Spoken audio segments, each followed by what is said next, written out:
Assalamualaikum warahmatullahi wabarakatuh. Sahabat RAP dimanapun Anda berada, jumpa lagi dengan channel yang informatif dan bermanfaat untuk masyarakat.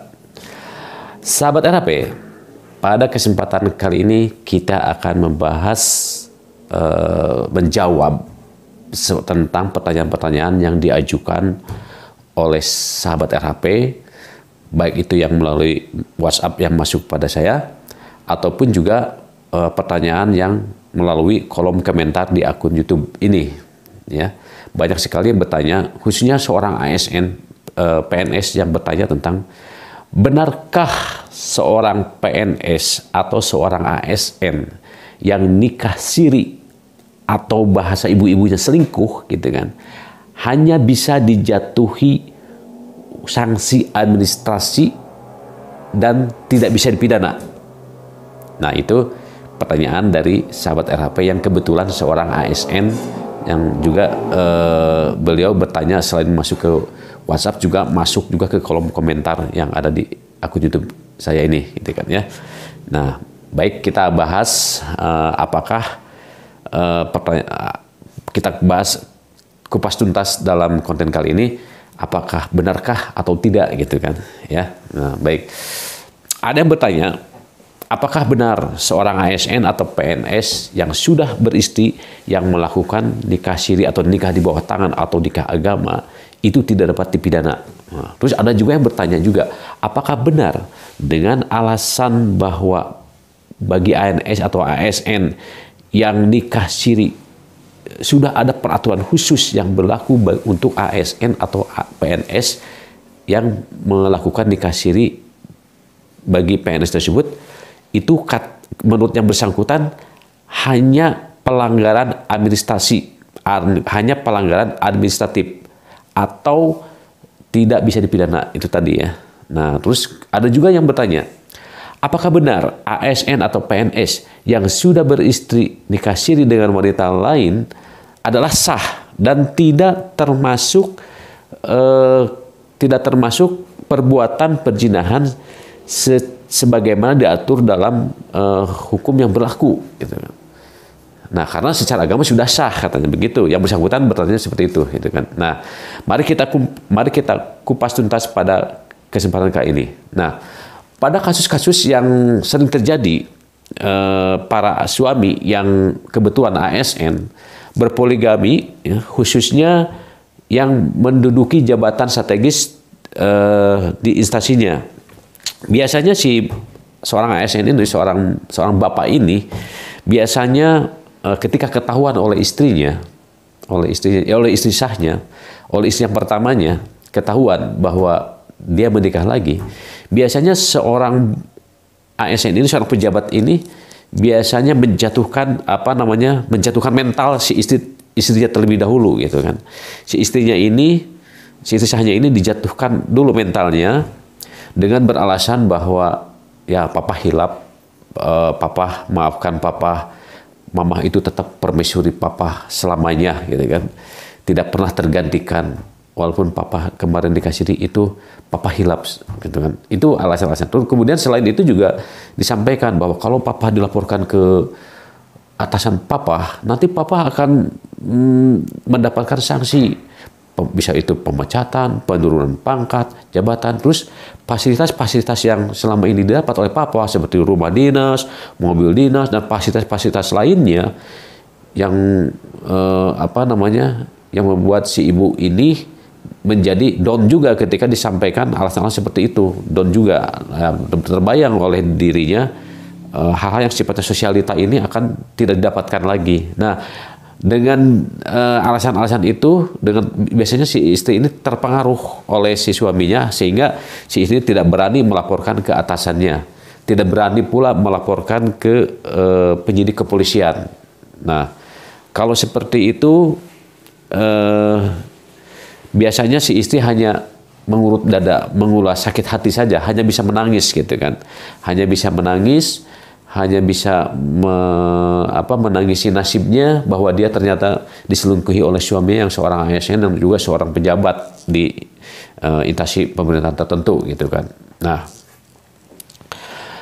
apa jadinya jika seorang istri ya istri sahnya atau istri pertamanya ini ternyata dia tidak terbujuk oleh bujuk rayu suaminya, tidak terpengaruh oleh apa-apa yang disampaikan bujukan rayu oleh suaminya tersebut, dia nekat melaporkan suaminya ke atasan, bahkan melaporkan pula ke penyidik kepolisian.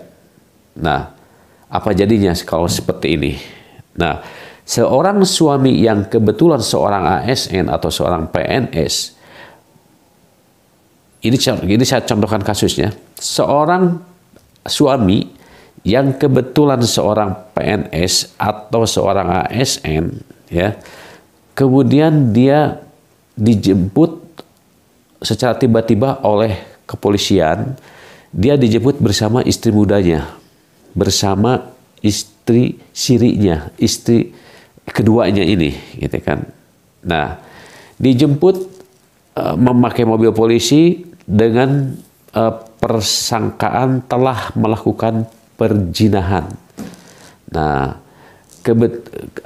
keduanya terancam dengan pasal 284 KUHP karena dituduh oleh istrinya telah melakukan perbuatan zina sebagaimana dimaksud dalam Kitab Undang-Undang Hukum Pidana.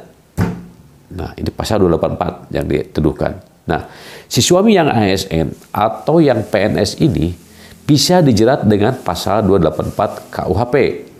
Nah, ini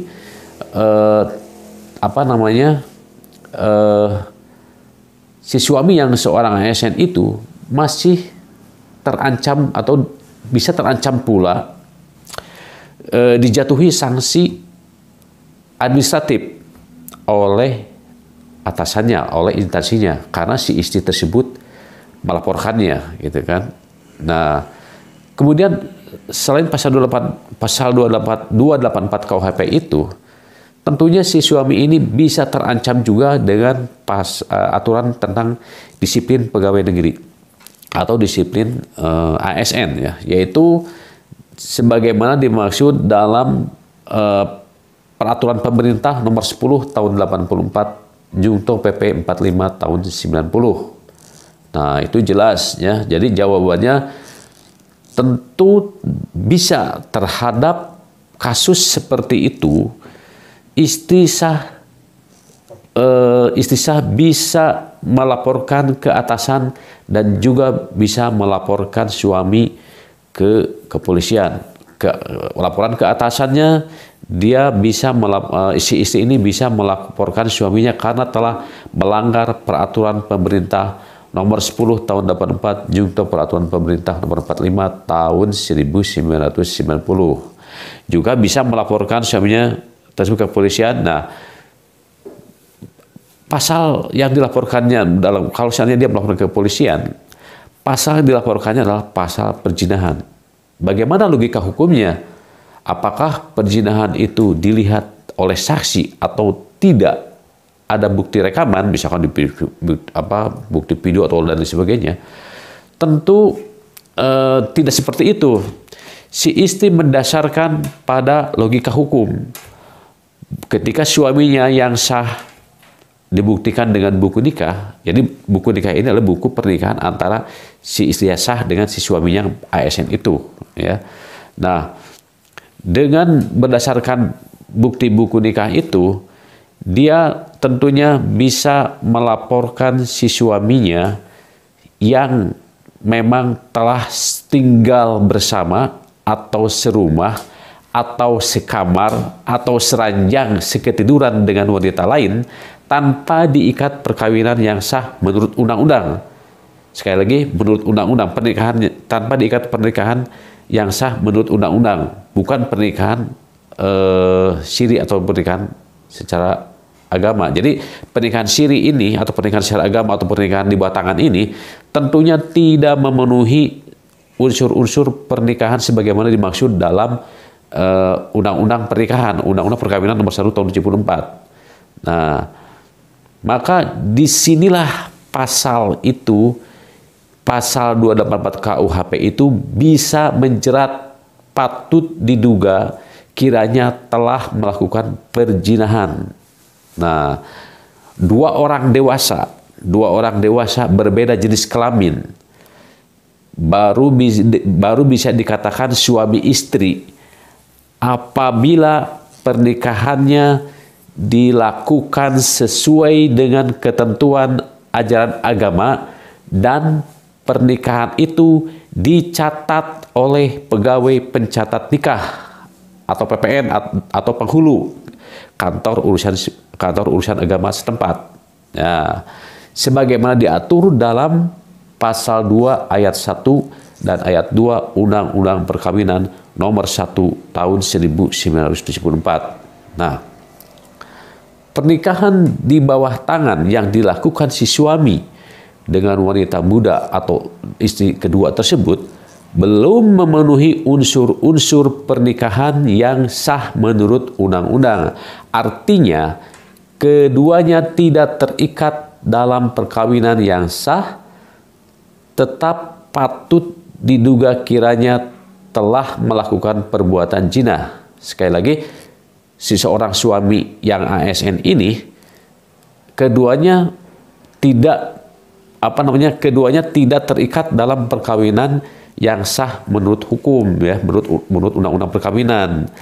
Nah, tetapi patut diduga kiranya telah melakukan perbuatan zina sebagaimana diatur dalam pasal 284 KUHP karena tinggal serumah, tinggal sekamar dan seranjang seketiduran, satu tempat tidur gitu kan. Nah, ini logikanya bagaimana? Seorang laki-laki dan seorang perempuan tinggal dan sudah dewasa, tinggal serumah, tinggal sekamar, tinggal seranjang. Nah, itu tidak mungkin kalau tidak melakukan hubungan intim. Ya, tidak mungkin kalau tidak melakukan hubungan intim. Nah, apalagi telah terikat oleh telah dengan dasar mereka lakukan itu dengan dasar nikah agama, nikah secara siri atau nikah di bawah tangan. Nah, terhadap kasus tersebut tentunya ancaman penjara sebagaimana diatur dalam pasal 284 KUHP tertuju kepada seorang suami atau istri yang terikat perkawinan atau seorang laki-laki atau perempuan yang tidak terikat pernikahan. Nah, ikut serta melakukan perbuatan perzinahan tersebut. Nah, jadi di sini bahwa baik itu kedua-duanya, si suami yang SNI dan istrinya, misalkan terikat pernikahan, masing-masing terikat pernikahan dengan yang lain, ataupun tidak, yang satu tidak, misalkan si istri mudanya tidak terikat pernikahan, dia seorang single lah, entah itu janda atau itu gadis, menikah dengan SN itu, kedua-duanya itu bisa dijerat pasal 284 KUHP.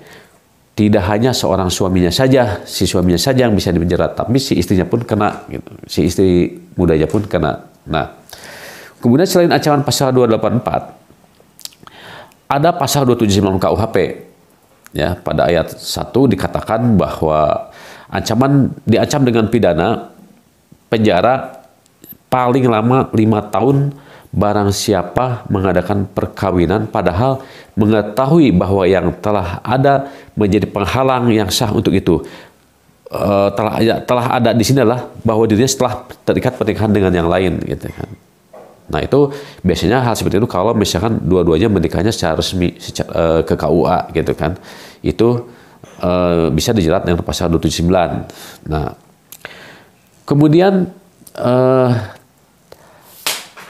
ancaman pidana ini, ya, jadi jelas di sini bahwa seorang PNS atau seorang ASN yang menikah, yang sudah beristri, kemudian menikah lagi, jadi kesimpulannya bisa dijerat dengan pasal KUHP, juga dijerat, selain itu juga terkena juga dengan pasal peraturan terhadap seorang PNS, ya, yang menikah lagi tanpa izin. Itu bisa dikenakan peraturan pemerintah nomor 10 tahun 84, juga peraturan pemerintah nomor 45 tahun 90. Nah, sanksinya bisa berupa pemecatan, bisa berupa pemberhentian dari jabatan, pemindahan tugas atau mutasi, dan penurunan jabatan, bahkan tidak akan naik pangkat selama 3 tahun.